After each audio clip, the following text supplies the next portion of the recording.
Hey everyone, and welcome back to another video. And in this video, I'm going to be going over, is Gusto Payroll right for you?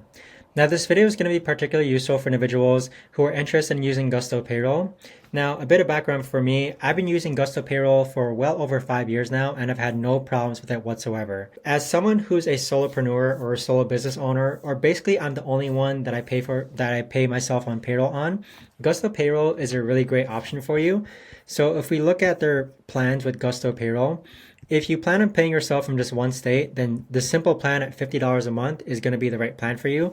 But if you're someone who pays multiple employees from multiple different states, then definitely go with the plus plan as well. Now with Gusto Payroll, you can basically set up payroll for all your employees. You can set it and forget it.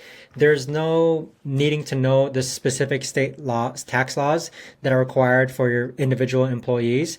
And also, you can actually allow self-service, so your employees can go into Gusto themselves and they can access their pay stubs, their W-4s, and their W-9s or 1099s, or whichever tax documents that they need to file. Now, with Gusto, there's a lot of other things that you can do as well, such as like benefits, health insurance, financial benefits, all that stuff I don't really use for my business, but it might be beneficial to you.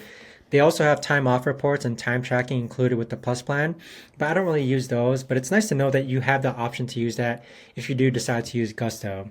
So if you haven't signed up for Gusto just yet, you can use my link down below in order to sign up. And once you run your first payroll, you'll actually get $100 sent to you. So it's a really good incentive going on. I highly recommend that you check it out down below. But if you have any questions, let me know in the comments down below as well.